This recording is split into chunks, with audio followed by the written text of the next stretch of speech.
Hello, everybody, and welcome back to the Deadhead Cannabis Show. I'm here with my partner, Larry Mishkin. Hey, Jim. How you doing out there in Colorado today? Well, very good. Today was going to be my first ski day. I still have a pocket full of lift tickets that are good for this year at Arapahoe Basin, but they were doing a lot of work on I-70, so instead of getting there at 9, I got there at 10:30. And then I have to go turn in those last year tickets for this year tickets.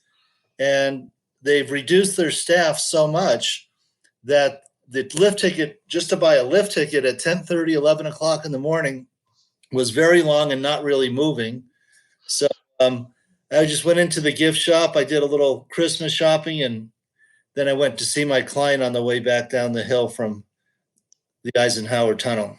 So didn't quite work out, but I did get to see a good client in Idaho Springs, and I'll give them a plug, Mountain Medicinals in Idaho Springs, Colorado. Very good dispensary and a small boutique grow. Wonderful. Well, I have to tell you, that's more of an exciting day than I could ever have around here. My excitement is, going over to the Popeyes and finding out of their famous, new fried chicken sandwich and having to turn around and come home. But that's just a drive down Crawford Avenue, and we don't see a whole lot of mountains or snow. But it is overcast and chilly here in Chicago, and we are well on our way into winter. We even had a little light dusting of snow this morning, which just signals that something will be on its way sooner rather than later. So everybody's back to staying indoors, which is going to be very testing for all of us in terms of COVID restrictions and not being able to gather outdoors and do those kind of things like we were able to do up until this point. But we'll do the best we can and move forward. So lots to talk about today, Jim. And one of the things that I really think that's worth talking about, and it's important to stop and take note of this, because we talk about this on a more micro level, but on a macro level, it's nice to remind ourselves where this industry is at the moment as we prepare to leave 2020. And I remember, I mentioned probably way too often that MJBulls conference that you and I both attended in Seattle in 2013, way back when I was first getting my feet wet in this industry. But I still remember sitting there looking at some of the numbers that people were putting up on the board in terms of where the market will be in 2015 and where it'll be in 2019. And I vaguely remember that somebody said that by 2020, that the legal marijuana industry, could be as much as, $20-30 billion a year, maybe. And I don't know where we're at right now nationwide in terms of legal sales. I know states are breaking records all over the place, so I imagine that we're pushing those kinds of numbers. But the numbers that I hadn't really anticipated were the numbers in terms of valuations and the big business deals that go down. And you and I were noting before the show, a couple of months ago, there was Greenhouse here in Illinois that sold all of its holdings for $850 million, and everybody was oohing and eyeing about that. But right now, in a span of just about a week, we have 5 major deals going down. Weedmaps just went public with a $1.5 billion valuation. Verano went public with a $2.8 billion valuation. Verano is buying and selling in the market, and we'll talk about all of these individually in a minute. And Cresco just extended a loan and boosted the size of its debt funding to over $200 million. These are big numbers. These are like real business numbers. It is very interesting. When you talk about Weedmaps, it reminds me of when Facebook went public at, I forget how much a share, $80 a share or something like that, with a tremendous valuation. And I remember thinking at the time, that's way overpriced. How are they ever going to recoup their investment? But now, Facebook has gone on to become a standard in American, basically social intercourse. It's right. Like the post office.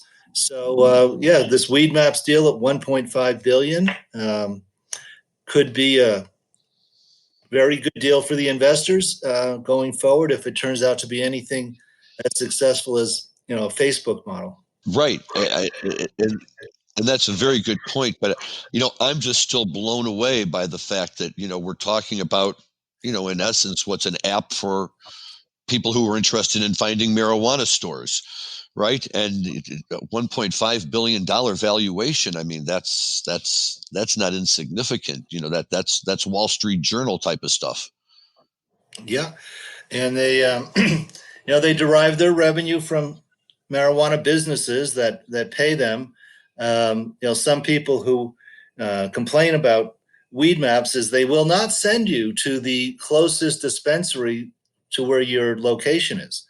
They'll send you to the closest dispensary who is paying weed maps to drive traffic to their stores. So you could be standing 10 feet from a cannabis store and weed map won't take you there. It's one of the complaints I've heard about it, but it's definitely a pay to play platform.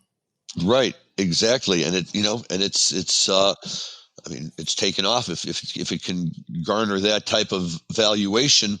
But now let's move a step down. Verano, which is a multi-state operator, they're based here in Illinois, and they're just one of the many Illinois success stories. We mentioned Greenhouse a minute ago and Cresco a little bit earlier. Revolution and GTI, these businesses coming out of Illinois are just unbelievable. And Verano is now going to go public with a $2.8 billion valuation. What I read is that they're hoping to raise between $50 to $100 million in capital, and that they are ready to acquire a company called Alternative Medical Enterprises, AltMed. And this is just 3 months after they had agreed to purchase Harvest Health and Recreation out of Arizona for $850 million. Only that deal collapsed at the last minute. So here's Verano, that's obviously in a very cash-rich position, I would say, based on what these acquisitions they're trying to make, and going public at such a large number. This company didn't start until 2013, and in Illinois, it's been nothing but medical until the beginning of this year. And, these guys are good businessmen, and they've gone out and they've been able to expand like the other multi-state operators. $2.8 billion. I mean, that's like, buying a football team in the NFL now. I mean, that's real valuation. Yes, it is.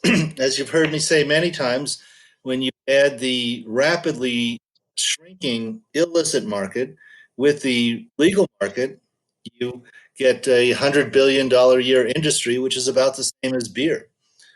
Think about the money that's spent on advertising for beer. Think about, its positioning in liquor stores and grocery stores.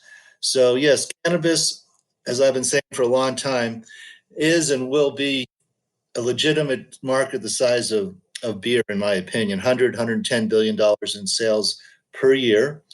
And that's happening faster than we think.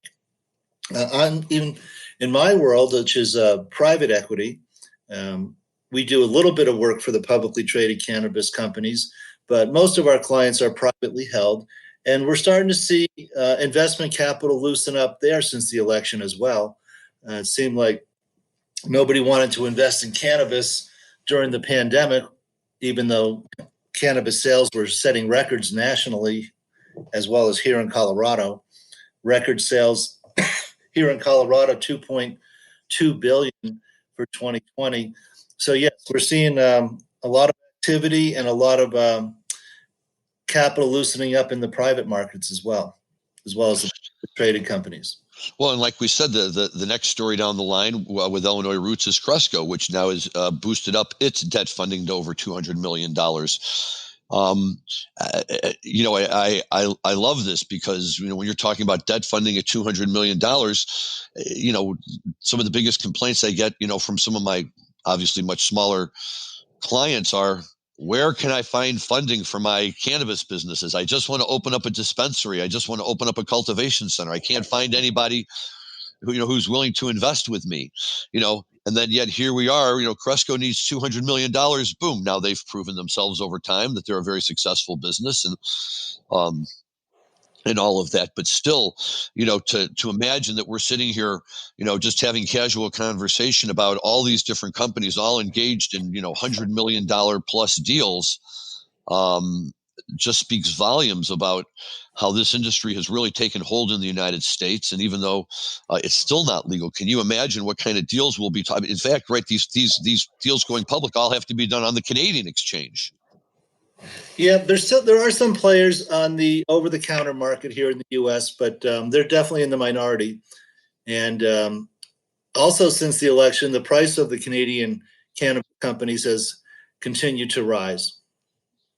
Okay. So, but I mean, what kind of numbers are we going to be looking at when marijuana goes legal on a federal level? Well, at some point, you're going to hit the ceiling on consumption.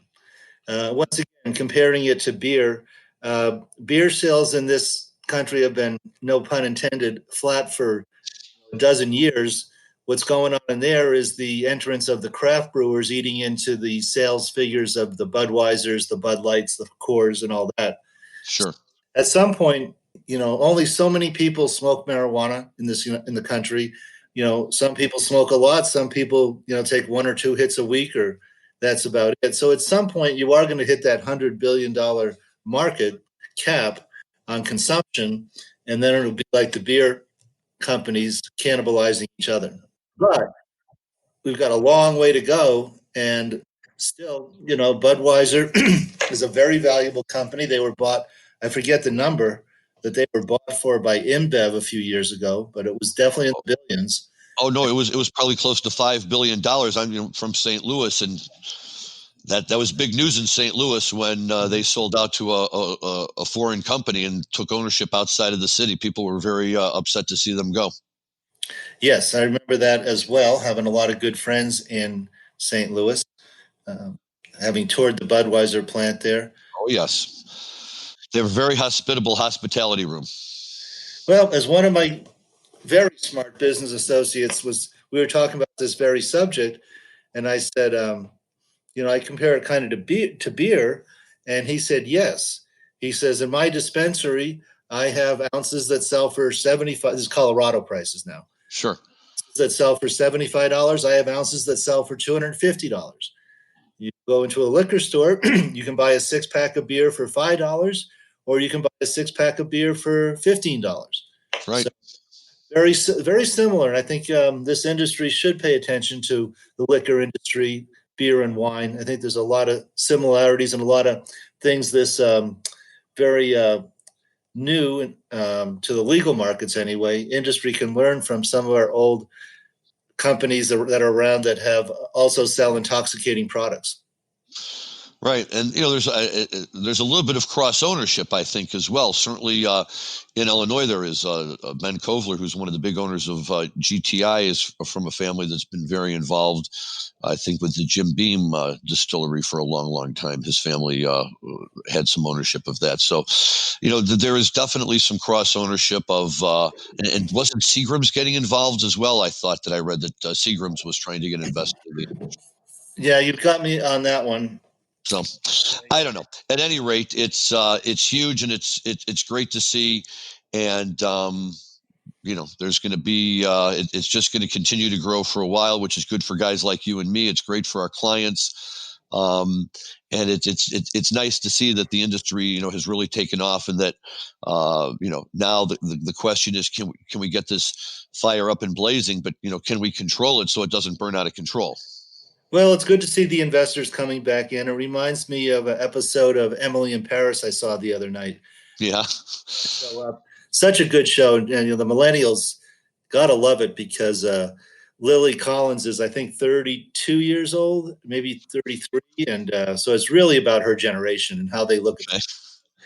Her lover is a gourmet cook in Paris, but he doesn't have any money.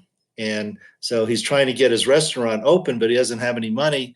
And one of the rich business people in the show says to him, well, with the French accent, of course, well, isn't that what investors are for? Have you seen that yet, Larry? I have not, but I will have to add that to my list of shows to watch. We're always looking for a new one that we can watch as a family and have some fun with. Right, and I think I mentioned last week that's Phil Collins' daughter. Oh, okay, very nice. Well, then we will add it to the list and make our way over to that. That's good stuff. I like that. Attention Cannabis Podcast listeners. You can now listen to your favorite cannabis podcast ad-free with the MJ Bulls mobile app. Just download the free MJ Bulls mobile app to your smartphone to start enjoying cannabis podcasts with no commercials. Go to Apple Apps or Google Play to get the MJ Bulls Cannabis Podcast app today. Something else I wanted to talk about that I saw, and this is interesting and funny and frustrating all at the same time, that the federal government has renewed its exclusive license with the University of Mississippi, Ole Miss, down in Oxford, for federal marijuana research purposes. Ole Miss is the only university that's licensed by the government to grow marijuana for research purposes. They've had this exclusive deal with the federal government since 1968, and they've now renewed it again. And I don't know how much you've heard about the grow down there in Oxford, but for years there was always a lot of joking in my circle of friends about how, go to work for the government and get a job working down there in Oxford, or you got to move down to Mississippi and know somebody who works at the federal grow in Oxford. And there were these rumors of people who got free joints from the government. And then, in fact, a few years ago, there was an article, we maybe even talked about it on one of the episodes, about there was at some point in time some number of Americans who were designated by the government to receive regular free supplies of marijuana from Oxford because they had been parts of research studies that the government had been doing. And when the studies ended, they were still allowed to do it. And then they closed the program. So these are when these, however many people are left, 10 or less, are done and gone, then that program will be over. They're not adding new people to it. And once a month or once every 2 months, they get a big round tin of pre-rolled joints of this government-grown marijuana. And, the story these days is it's pretty bad marijuana. Not a lot of THC, not very tasty, not the kind of thing that you would ever find, even on the bargain basement shelves of the, B-rated dispensaries operating out of the back alleys. It's just not good stuff. And I think that's frustrating for a lot of people, because if you really want to test marijuana and you really want to know what's going on with it, you really got to be testing the marijuana that's being grown today. And there's no reason for the government not to be on the cutting edge of marijuana. In fact, let's not forget, it was the government that invented LSD. It was the government that came up with all sorts of different ways to use drugs and to take drugs that, to some degree have been co-opted by people, who take recreational drugs. But I would think that they would want to be growing the very best marijuana around and really kind of pushing the envelope on what could be done, to really be able to explore what's going on with this. And quite frankly, I'm surprised there's not more universities making a fuss about trying to get in and get a piece of the action. Well, of course, Louisiana has the two universities who are cultivating. Trying to think of the names of them off the top of my head. But Mississippi, of course, was one of the 5 states that moved into the legal cannabis world this past election. Yes. And medical only at this point in time, but they're moving forward. And we've already had a couple of phone calls of people looking for accounting firms for cannabis companies that want to open up in Mississippi. So they're moving into it. Excellent.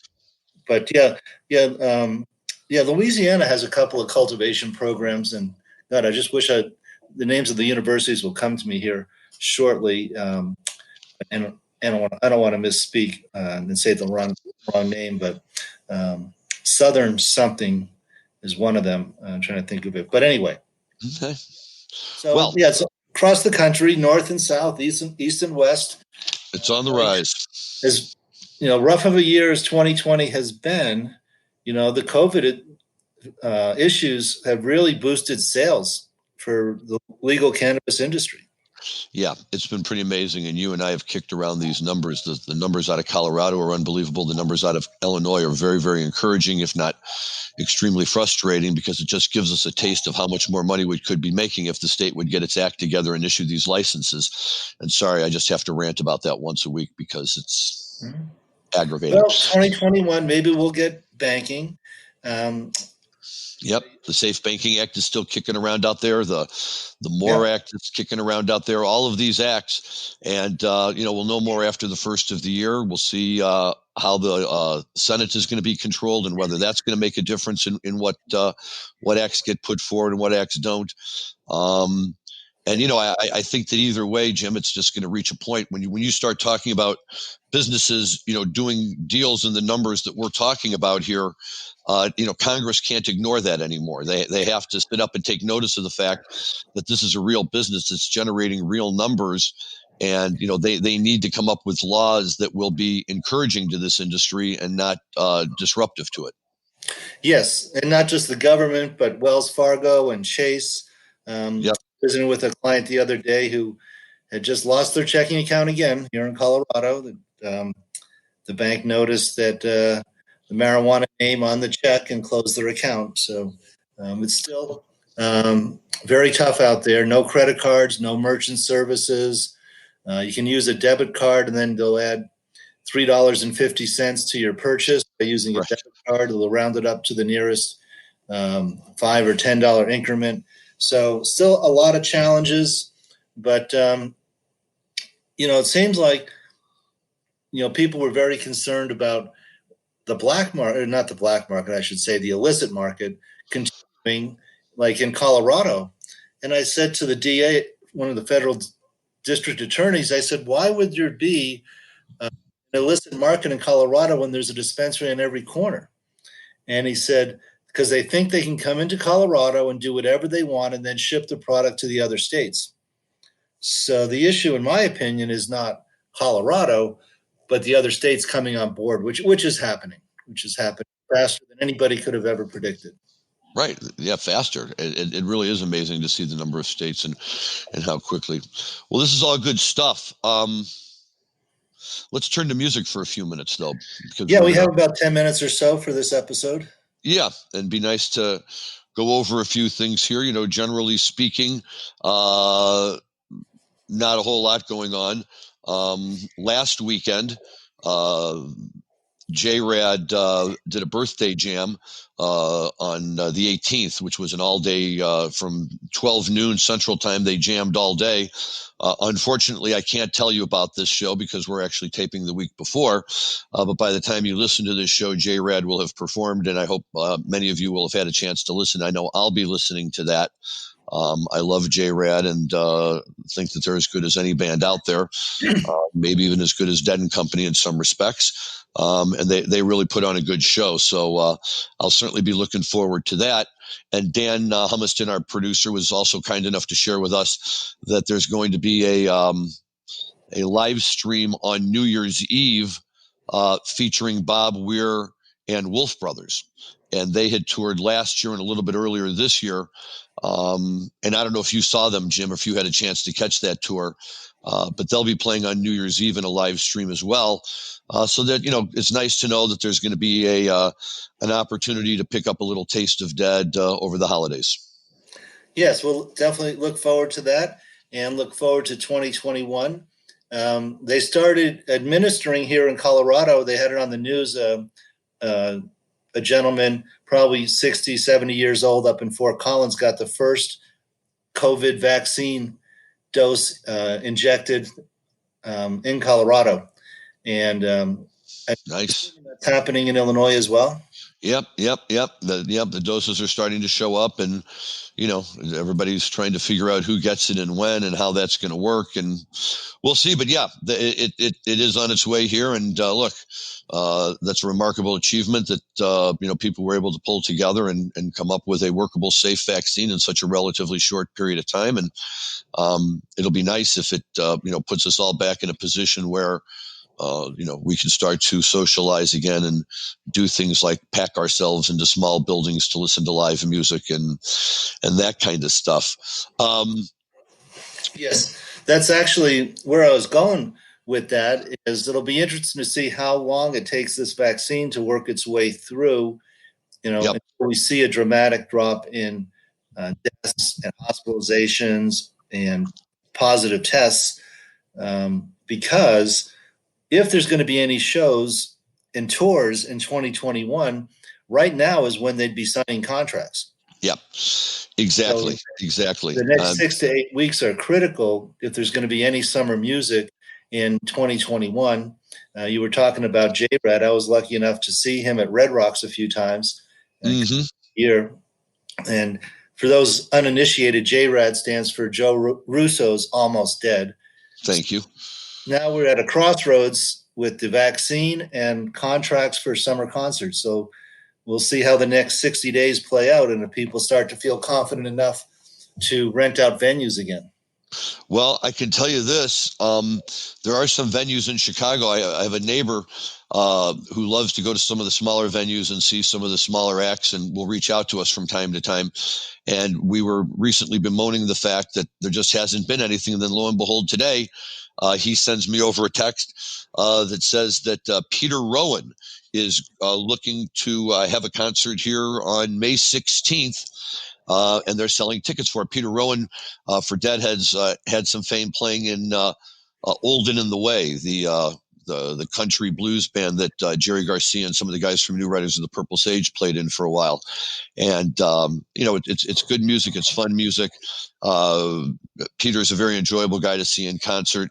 But I got to tell you, as much as I want to make sure I have a ticket to be able to go see him, I'm very skeptical about shelling out the money now for a show that's 5 or 6 months away. If this vaccine works and we're at a point where we can go and do it, great. But if not, is it an indoor or outdoor venue? It's an indoor venue. So although they do have the option of moving outdoors, but the problem is, in the Chicagoland area in May, there's just no guarantee. It could just as easily be 40 and rainy as it could be, sunny and nice for something outside. The real outdoor season doesn't kick in here until typically after Memorial Day weekend. Sure. And in Colorado, it can snow in May and frequently does. Right. Exactly. So that's good. One other thing that we had touched about that I thought that this is just something that just fascinates me.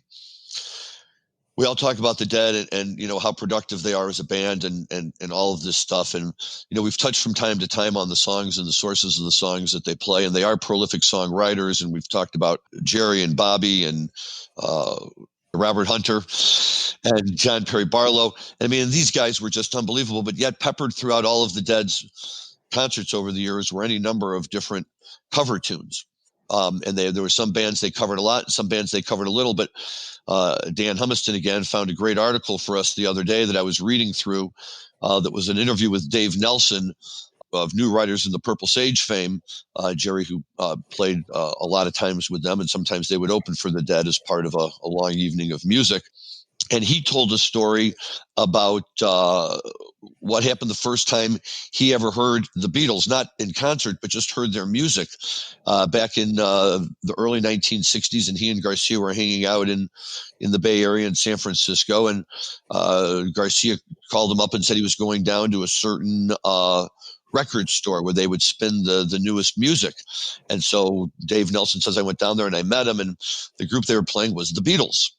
And they sat and they were listening to it, and then had I Want to Hold Your Hand. And the way Dave Nelson describes it is after every song, we'd kind of look at each other, and I was going, oh, this is going to make me puke, man. And Jerry said, oh no, give it a chance. Let's listen with an open mind.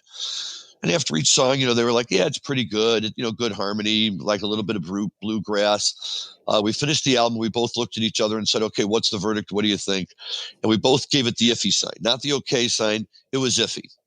Okay, fair enough. That was back in the day, and it was probably a new tone for all of them. Two things, though, to take note of. In the electric Kool-Aid acid test, Ken Kesey writes about how when the Beatles came and played the Cow Palace in California in 64, 65, or 66 or somewhere in there, how all the merry pranksters and the Dead and all of them all jumped on the bus and all went to the Cow Palace to see the show because they were all so excited to go see the Beatles. And they did. It was a big happening. But here, to get back to what we were talking about in terms of songs that they play,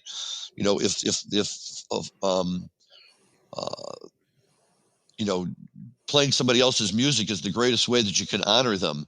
And the Dead did that quite a bit. And if you look over the list of Beatles tunes that the Dead covered over the years, it's impressive, both in the number of songs they played, the variety of songs that they played, how they played them, who played them. And we're talking about, everybody remembers that now they come out of Dear Mr. Fantasy and they do the Na Na Na Hey Jude reprise, but what people don't know is that on a couple of occasions, rare, very rare, only 2 or 3 times, the Dead played the entire song. Once back in the Fillmore in March of '69, and then once up in Ontario on the 1990 spring tour when Brent sang it. The first time Pigpen sang it, and it doesn't sound very good, but at least they're playing it. They covered Revolution, and I have to tell you, Jim, I was there for the breakout of Revolution at Madison Square Garden in October of 1983, and the night before, they had played the first St. Stephen in 5 or 6 years, and as it turned out, it was going to be one of the last St. Stephen's ever, but we were there for that. But the big news for a lot of people was that the next night, the second night of the 2-night run, for the encore, they came out and they broke out Revolution. And the place just went wild. As loud as they cheered for St. Stephen, Revolution is just one of those songs that, just it means a lot to a lot of people. And, and they really ran with it. For later Deadheads, of the more recent vintage, once Vince Welnick joined the band, he dropped in his standard encore performance, which was the Who's Baba O'Reilly into the Beatles' Tomorrow Never Knows. And that I was just going to say Tomorrow Never Knows. Yeah. And that's a great old trippy Beatles tune, that really speaks to a lot of people. And then for a while they were covering She Said, She Said and Lucy in the Sky with Diamonds. And I remember when they broke out Day Tripper, we were all out for the New Year's shows in 1984. And we saw them play Blackbird at Poplar at Alpine Valley, and they started singing it, and over they kept cracking up in the middle of the song and had to go back and start. It took them about 5 times to get their way through the song. And then Phil would do his Why Don't We Do It in the Road with the big bass. They covered Rain, It's All Too Much, Come Together. And then even after that, you had Phil Lesh and Friends covering Get Back, Strawberry Fields Forever, I Am the Walrus, While My Guitar Gently Weeps. And Jerry regularly played Dear Prudence. And a jam that I recommend right now to everybody, and Jim, you want a homework assignment, here it is. Jerry Garcia Band, Keene College in New York, 1980. It's a 3-disc set. You can get it. I'm sure you can find it on YouTube. And what you want to look for is the Jerry jam where he does After Midnight into Eleanor Rigby. And what he does, he starts off playing After Midnight, and he plays it really well. And then between the second and the third verse of After Midnight, he breaks off into this long jam that just goes on forever. And all of a sudden you realize that he's playing Eleanor Rigby. He never sings it. He just plays it, but it's tremendous playing. He goes through pretty much the entire song, and then he works his way back into After Midnight to close it all out. But it's tremendous. Yes, I actually believe I have that CD set on my iPod, and I believe, though, minor correction, Keene College, I believe, is in New Hampshire. You could very well be right about that, and I will accept that that correction in the spirit in which it's intended. But that's, I mean, boy, you sit down and ask people to start naming their favorite Beatles songs, and a lot of the ones we just named are going to turn up, and that's great. But I really like what people might call the back catalog stuff, right? Tomorrow Never Knows, which never really got a lot of popular airplay. She Said, She Said. Why Don't We Do It in the Road? Such an obscure tune off of the White Album to pluck out and drop out there. But nevertheless, I think that it speaks to the level of admiration that the Dead had for the Beatles and what the Beatles meant to the whole rock and roll scene and really to the psychedelic scene. The Beatles really kind of kicked that off. Yes, there's a story. I think it's true that John Lennon could not attend the Monterey Pop Festival in 1967. For some reason, he had trouble with his visa or his passport, but he sent his photographer to take pictures of the event for him. And the photographer came back and it was the 1966 or even 65, possibly Monterey, but it was 66. Okay. The photographer came back with a lens full of LSD tablets or capsules. And a few months later came Sgt. Pepper. Okay, well, there you go. That would explain it, wouldn't it? Now, I don't know how the truth to that is, but it's okay. It's, you know what? it's a good story, and we'll stand by it until somebody with knowledge can deny it otherwise. So, or confirm it. or confirm it, as the case may be. As we come to the end of our half hour or so show, I want to just tease a subject for maybe it'll be into one of our 2021 shows. But yeah, in the car today, driving up to the mountains, and got to listen to most of the Big Steve Hour. And boy, what a treasure trove he is. There's probably nobody on earth who spent more time with Jerry Garcia, because not only was he a roadie and then later on a manager for the Grateful Dead, but he also was Jerry's roadie for the Jerry Garcia Band. Yep. And they spent a lot of time together. And he has so many insights onto, what he thought about this or what he thought about that. And, how he would smoke a cigarette before he went on stage because he was nervous and wanted the show to be good. But I mean, that Big Steve Hour is really become a true treasure. And I couldn't agree with you more. It's probably a pipe dream for the marijuana Deadhead cannabis show, but boy, wouldn't it be great to have Big Steve as a guest sometime? I would love just to even be able to talk with him for 5 minutes. He put out a book called Home Before Midnight. I read it. And it's a collection of some of these stories, and the stories are priceless. If you are a fan of the Grateful Dead, if you're just a fan of rock and roll and what goes on behind the scenes and any of that kind of stuff, it's just absolutely priceless. Some of it's sad because he does talk, with obviously a lot of pain in his voice about, Jerry's, personal demons and his heroin problems and ultimately his unfortunate demise. But it's done in a way that's respectful, and it gives you the insight of somebody who was on the inside and was, with Jerry all the time. And, it's a great, great book. And I would highly recommend it to anybody, again, whether even if you're not such a big Dead fan, it's still great. And yes, you're absolutely right, Jim. You hit the nail on the head. I listen to this Big Steve Hour whenever I can. And it's just wonderful. It's like, it's like sitting in a room with Grateful Dead royalty. And each week, just hearing a little bit about this and a little bit about that. And you can learn so much about the band and so much about the players just by listening to the stories that he tells. Yes. Well, I think that's about the end of our time slot, unless you had anything you wanted to add there, Larry. Nothing other than I would like to wish all of our listeners a very Merry Christmas, which should be just within a day or two of this podcast airing. And for those of you that do celebrate the holiday, I hope you have a really nice one and that it's enjoyable. You get to stay healthy and have some fun. Yes, and we're coming to the end of Hanukkah as well. We are. We're just wrapping down the end of that. And listeners who want to go to our webpage will find the rather humorous Steal Your Face Hanukkah logo that's been floating around.